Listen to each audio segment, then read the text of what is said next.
The happiness and laughter of family surrounds me. The heat of the fire on the hearth warms our bodies as the love warms our souls.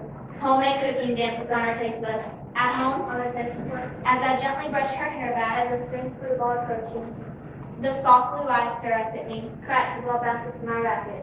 I brush my hand against her cheek. Another day on, another day gone. The year is 1933. I am 10, I am 12. She sits across from me, 3 sheets from the fierce portrait. The National Socialist student workers teach class today. The Nazis barge in the classroom door. Jews are dirty, they say. They have big noses in the shape of the sticks. They're responsible for the death of Christ. The teachers humiliate me, pulling me to the front of the classroom and pointing out my features, all because of my religion. I'm looked at differently, talked to differently, treated differently. She looks different. They say she's different. She must be different. A broad boycott of all Jewish offices is proclaimed. My dad loses patience. Books written by Jews and anti-Nazis are burned. Flames engulf the pages of my books.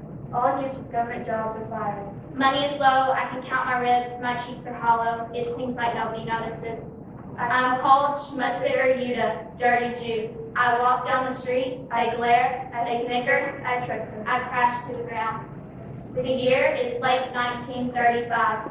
I am 12. I am 14. My life is changing so much. It has to be love at first sight. It has to be the most rigorous day at the Abel winked at me today. Both pain pushed us harder today. I give him my best smile. I give him my best as I push up the hill. My stomach fills with butterflies. My stomach empties bowel and pastries. It has to be love at first sight. It has to be the most rigorous day at the Later, Abel bumps into me in the hall. Wolfgang bumps me to the ground. He asked me out to the movies. He asked me why I wasn't trying. I can't help but stare into his curly blonde hair and blue eyes. I can't help but stare into his twitching gray eyes. I don't know how to answer. I just smiled.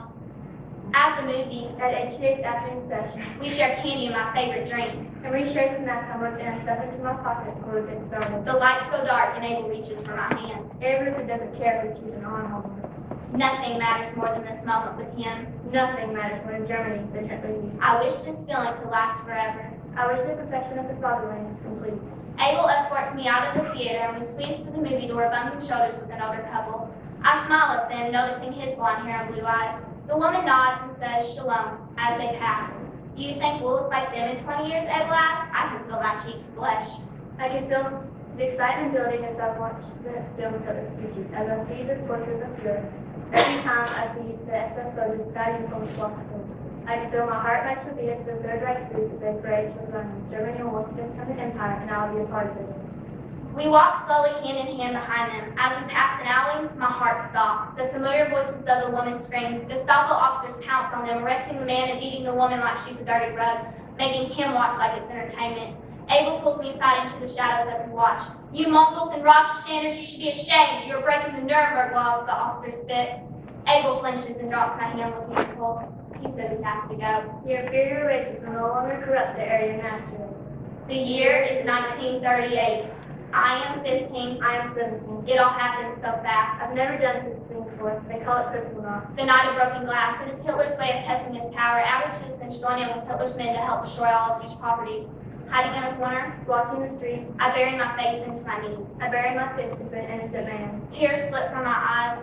Rocks slip from my hands, heading for the window. Fire burns inside of me. Fire burns inside the synagogues, fueling the anger. I close my eyes and try to escape. Black flies everywhere, making time slow. My father runs to me, but a gloved hand reaches him first. With the tug of an arm, my dad is gone. We captured all the men who were taken to concentration camps. To be herded like animals in a pen. They didn't know what was going to happen, but we knew. I knew. What was going to happen to our father? What were they going to do to him? The year is 1942. I am 19. I am 21. I am no longer Leah Vernon. I am still with Hitler Youth. This time I am going to train boys. Wolfgang is gone. No more twitching out of my nightmares. I yell, I scream, I rant. They fear me as I did Wolfgang. I shove boys to the ground hard. How dare he talk back? I spit in his face and make him go hungry tonight. Those Jews, they're but a disease into the pure Aryan race. The Fuhrer calls up the final solution. Those dirty pigs are being herded to concentration camps where they belong. Shh, I have to be quiet. I sit in the candlelight's warmth that's flame has to glow on our faces. It took a week and a half to get here. My mother sent me, her way of keeping me safe. This convent I'm concealed in is my new home. Keeping my identity safe is my main priority. Catholicism is my new religion. These nuns, they are my new parents. The Nazis can't find me here. It took me 7 years to reach my aspiration. I will soon be transferred to Buchenwald concentration camp. My main priority has moved to superior missions, demolishing the undesirables to my new religion. Hitler Youth can't find me here. The year is 1944. I am 21. I am 23. The doors of the railroad car roll open. Another day, another train. Hands on my back push me to the ground. I'll watch as the Jews nearly trample each other as they escape the railroad cars. I look up to see the wrought iron gates of Konjuchon and Sagerbuchenwald. Jedem they sang, to each as he deserves. Their eyes are stunned with fear. I push myself up, and together we take our first steps into Buchenwald. I smirk at the newcomers. This will be their death. I make eye contact with an old man, dirty and worn. I make eye contact with every Jew that steps into the gates of Buchenwald. His eyes grow big and his jaw drops. He lents toward me fast. The closer he gets, the sicker he looks. After soon this place becomes death camp with his His oversized striped uniform hangs on his gaunt body. His arms open wide, collapsing around me. Leah, he whispers. I turn my head, noticing a young woman and an old man embracing each other. A sob racks my body as I recognize who this man is by his voice rather than his face. Tears stream down her face as the man gently brushes her hair out of her eyes. Tabitha. He's aged so many years in the few years I haven't seen him. I remember my father on his deathbed doing the same loving gesture to my sister. A guard swings his baton at my father's ribcage, breaking us apart. Picturing my father and sister in their place makes me nauseous. Our hands reach for each other, failing as the guard pulls my father away. I feel a spark of hope revive in the pit of my stomach, but will this be the last? That night, I awake to a whisper in my name. I pace well on duty in the crematorium. Leah, that same familiar voice whispered. I wanted to talk to you again. What are you doing here? I reply with unhuman fear in my voice. The smell of burnt ashes gives me a headache. I feel a grip on my arm. My father gasped. We are dragged into the night sky to an unknown place. Then I see them. The SS guard brings us over to the wall and throws us on hooks like we're his after duty coat. Slowly strangle them to death, the SS guard orders me. I try to hold in the fear. If it wasn't for my encounter with these 2 Jews earlier, I wouldn't be struggling right now. The SS guard stomps out of the door. The guard on duty? I've seen him before. He slowly approaches and I prepare to be hung like a criminal. I can't do this. He can't do this. I won't do it. He grabs us both by the waist and takes us down. Shh. What is this man doing? This brainwashing can no longer affect my inner morality. I tell these innocent people to hide out until morning. I don't understand. Meet me during morning roll call across from the camp facilities at the watchtower. Those other guards get rolled. Don't get caught. Slipping into the darkness of the night, holding our breath, flying to freedom, hiding behind the lights of the camp facilities. I feel the first signs of pain. Our bed for the night is under a barrel of our murdered brethren. My heart accelerates to beat. The birds ring in my ears, sunlight pierces through my eyelids. It is time. It's time for genocide to be overruled. It's time for justice to ring in the hearts of the Germans. Fast and quiet, Slow and steady. tiptoe, tiptoe. Tick-tock, tick-tock. The barbed wire fence stands tall and fierce. Through the gates, The watchtowers of giant hovering over us. and over the posts. Freedom. Before us, the path to Israel. Freedom. Our own secure country. Freedom. An end to childhood brainwashing. Freedom. A turning point in history. The Holocaust changed the world forever. Without the Holocaust, Israel would never have been founded. A Jewish survivor once said, "I'm a Jew. That's enough. We have wandered enough. We have worked and struggled too long on the lands of other peoples. We must build a land of our own." Without the Exodus, Israel would never have been founded. When describing the first sighting of the Exodus, Ruth Berger said, "The voices of people floated to us on the quay. They were singing Habakkuk, the Hebrew hymn of hope. It was the song the Jews sang at every emergency and in every crisis. It was their song of survival. The ship looked like a matchbox that had been splintered by a nutcracker. Without Israel, the Jews had nowhere to go. A popular joke of the time once said, 2 displaced Jews meet, and the other asked where the one plans to immigrate. Canada or Australia. Why not the USA? Because the Americans put you on a scale and add paid for the other's weight. When the weight equals the same as your exact weight, you're free to go. The fight between the Palestinians and Israelis still continues today. Jonathan R. White once said, "Early Zionist settlers hoped for peace, and there was every reason to think this would be possible. Even though most of the Jewish immigrants were European, both groups identified with Palestine." The fight for power in Israel still continues today. The Holocaust is still changing the world today.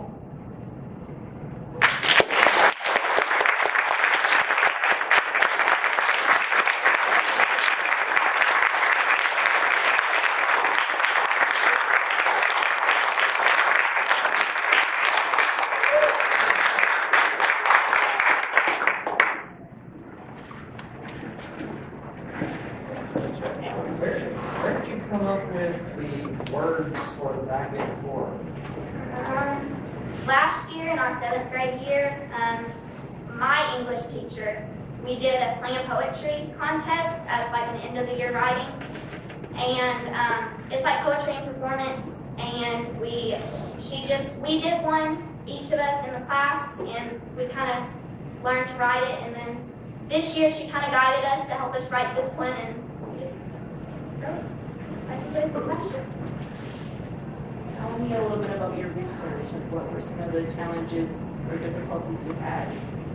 I'd have to say that the challenge would be trying to find the time to get together to work on it, and also trying to find the right resources to use for it. We wanted to make sure that our resources were reliable. We didn't just want to use anything.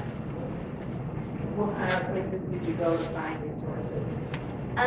We used the online database resources at USI to do some research, and we also used the United States Holocaust Memorial Museum website was a big resource that we used.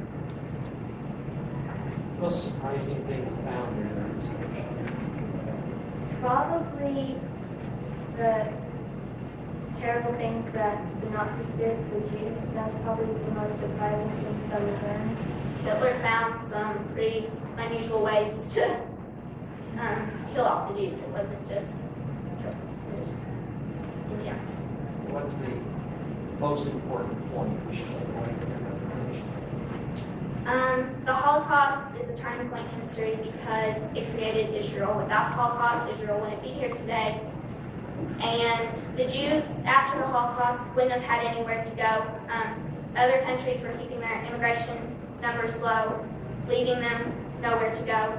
So they created Israel to give them a place to go, which solved the problem by creating a problem, because between the Israelis and the Palestinians, it's still a conflict today. Is there anything else you want to tell us about your project or your research? Thank you very much.